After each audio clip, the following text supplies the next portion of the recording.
Friends, welcome back to Chetna सूज commerce classes. Ledger के बाद, ट्रायल बैलेंस के बाद जो नेक्स्ट चीज़ हम आज डिस्कस करेंगे दैट इज़ अकाउंटिंग इक्वेशन। अब अकाउंटिंग इक्वेशन बड़ा इंपॉर्टेंट चैप्टर है +1 के लिए। इसको अंडरस्टैंड करेंगे with the help of examples directly, क्योंकि इसका कोई एज सच एग्जैक्ट फॉर्मेट नहीं है। सिंपल सी एक इक्वेशन जो है वो हमारी जो हर जगह यूज होती है that is assets is equal to capital plus liability. ये हमेशा ऐसे ही बैलेंस होता है, asset is equal to capital plus liability. अगर आपका जर्नल का बहुत अच्छे से कॉन्सेप्ट क्लियर है तो आप इसको इजीली पुट कर सकते हैं, क्योंकि हर जगह जर्नल चलता है। तो बेस आपका अगर जर्नल अच्छा हो तो आप आगे कहीं पे भी किसी भी प्रॉब्लम में नहीं आएंगे। अंडरस्टैंड करेंगे इसको जर्नल की हेल्प से। उससे पहले मैं आपको एक बात क्लियर करना चाहूँगी कि अगर आपको, जैसे मैंने जर्नल में समझाया था कि एसेट्स क्या हैं, लाइबिलिटीज़ क्या हैं, इनकम्स क्या हैं, एक्सपेंसेस क्या हैं, अगर आप उनके बैलेंसेस को कंसीडर करें, जो भी चीज़ें डेबिट होंगी like assets and expenses will always be debited and liabilities and incomes will always be credited. तो जिनके कॉन्सेप्ट डेबिट के और क्रेडिट के हैं, अगर वो जर्नल में ऑपोजिट एक्शन में जाएं, लाइक कैश हमेशा डेबिट होना चाहिए, कैश इज एन एसेट और कैश हमेशा डेबिट होना चाहिए, करेक्ट। अगर वो कैश क्रेडिट हो रहा है, क्लियर हुई बात, अगर वो कैश क्रेडिट हो रहा है दैट मीन्स व्हाट, आप क्या कर रहे हैं, वहां से कैश रिड्यूस कर रहे हैं। तो जब भी कोई एसेट या एक्सपेंस अपनी नेचर के अगेंस्ट, मतलब वो डेबिट होना चाहिए था और वो किसी भी एंट्री में क्रेडिट हो रहा है, यानी कि वो रिड्यूस हो रहा है। Similar with liabilities and capital, अगर कुछ भी रिड्यूस हो रहा है वो ऑपोजिट साइड जाएगा, यानी कि क्रेडिट हो रहा है तो वो डेबिट जाएगा। तो अगर ऐसा होगा तो आप उसको वहां से माइनस कर देंगे। और अगर वो उसी बैलेंस में जा रहा है, अगर कैश, बैंक, डेटर अपनी ही जगह पर स्टे कर रहे हैं, लाइक डेबिट है तो डेबिट में ही जा रहे हैं, तो वो उनमें प्लस हो जाएंगे। इसको और अच्छे से अंडरस्टैंड करेंगे with the help of equation and journal entries. पहले उससे एक बात और इम्पोर्टेंटली कंसीडर करेंगे कि कैपिटल में हमेशा इनकम्स और गेन्स ऐड होते हैं अकाउंटिंग इक्वेशन के लिए। Incomes and gains will always be added, expenses and losses will always be deducted. Similarly stock में परचेजेस, क्योंकि आपका स्टॉक बढ़ेगा, if you are buying something that means आपके बिजनेस का स्टॉक बढ़ रहा है, और अगर आप सेल कर रहे हैं तो आपका स्टॉक रिड्यूस हो रहा है। ये अकाउंटिंग इक्वेशन के लिए कॉन्सेप्ट को याद रखेंगे। कैपिटल में इनकम और गेन, एक्सपेंसेस और लॉसेस को तो ट्रीट करेंगे ही करेंगे। एक छोटा सा पॉइंट और है कि अगर आप कुछ विड्रॉ कर रहे हैं that is for personal reasons, that is drawings, if you are drawing something that will also be deducted from capital.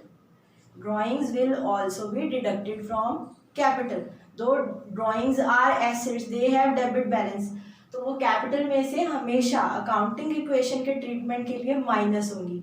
Reason भी, जब हम फाइनल अकाउंट्स बनाते हैं, आगे आएंगे फाइनल अकाउंट्स में, तो फाइनल अकाउंट्स में हम जब बैलेंस शीट एक्चुअल प्रिपेयर करते हैं तो ये सारे ट्रीटमेंट हम वहां पर भी देते हैं। हम कैपिटल में से ड्रॉइंग्स विड्रॉ जो कितनी की होती हैं वो माइनस करते हैं, इनकम्स ऐड करते हैं, प्रॉफिट एंड लॉस की सारी आइटम्स को हम वहां पर, profits will always be added and losses will always be minus, यानी कि नेट प्रॉफिट को हम कैपिटल में इंट्रोड्यूस करते हैं, प्लस करते हैं।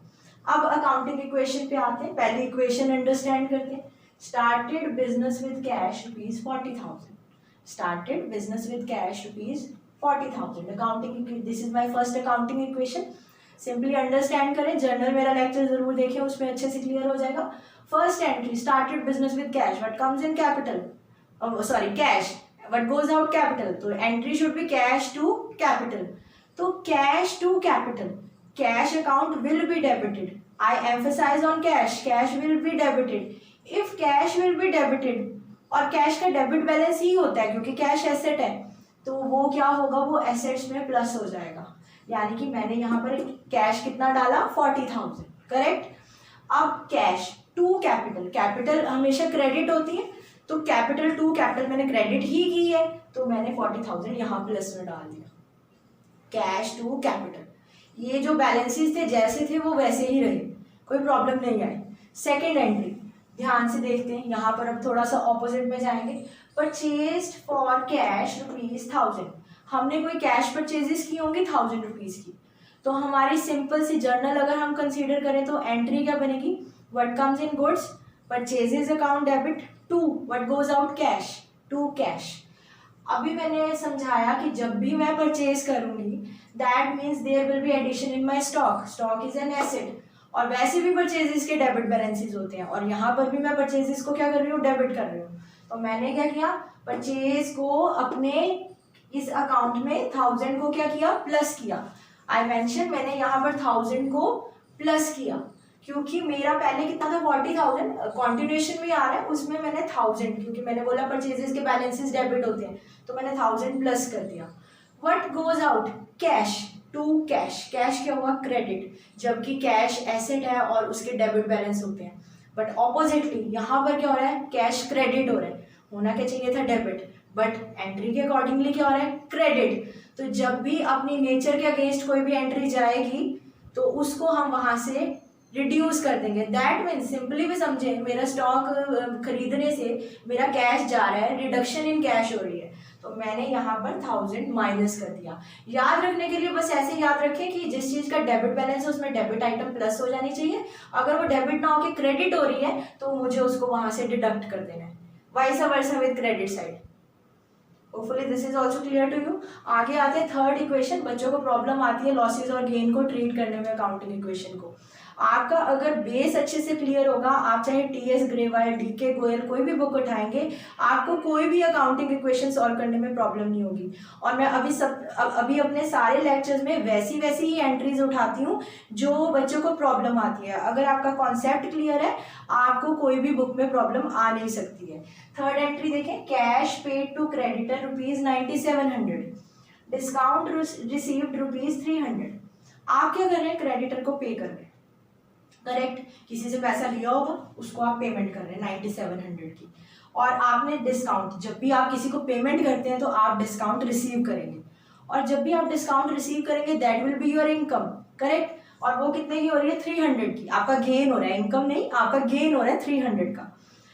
टोटल अमाउंट उस क्रेडिटर को स्टैंड करती होगी 10,000 से, and you are paying him 9700, और 300 का क्या आ रहा है, डिस्काउंट रिसीव्ड। तो इसकी ट्रीटमेंट देखते हैं। अगर हम पे कर रहे हैं तो creditor account will be debited here, correct, creditor को पे कर रहे हैं तो रिसीवर कौन हो गया, creditor, whatsoever his name will be, creditor account will be debited to, मेरा क्या गया, कैश, टू डिस्काउंट रिसीव्ड, क्योंकि गेन्स हमेशा क्रेडिट होते हैं। तो अब इसमें ट्रीट करते हैं। सबसे पहले मैंने क्रेडिटर को डेबिट किया, क्रेडिटर वैसे लाइबिलिटी है और उसका बैलेंस क्रेडिट होता है, तो क्रेडिटर को मुझे करना चाहिए था क्रेडिट, मैंने किया डेबिट, तो मैंने यहाँ से क्या किया, क्रेडिटर की रिडक्शन कर दी, इतने से मेरे क्रेडिटर रिड्यूस हो गए, कितने से, 10,000 से, क्योंकि टोटल अमाउंट 10,000 से स्टैंड करती थी। टू कैश, करेक्ट, क्योंकि मैं पे कर रही हूं तो मेरा जा रहा है कैश, वैसे कैश के डेबिट बैलेंसेस होते हैं बट यहाँ पर कैश क्रेडिट हो गया, तो जब कैश क्रेडिट हो गया तो मैंने यहाँ पर कैश को माइनस कर दिया 9700, डेबिट करना था बट क्रेडिट किया, नेचर के अगेंस्ट किया, क्योंकि मेरा अकाउंट में से पैसा गया तो मैंने 9700 यहाँ पर माइनस कर दिए। और लास्टली 300 जो कि अब मेरा गेन हुआ, मैंने डिस्काउंट रिसीव किया। मैंने अभी समझाया कि इनकम्स और गेन्स हमेशा कैपिटल में ऐड होंगे, तो 300 का गेन था तो मैंने उसको यहाँ पर ऐड कर दिया, 300 को यहाँ पर ऐड कर दिया। In the end balances will be equal.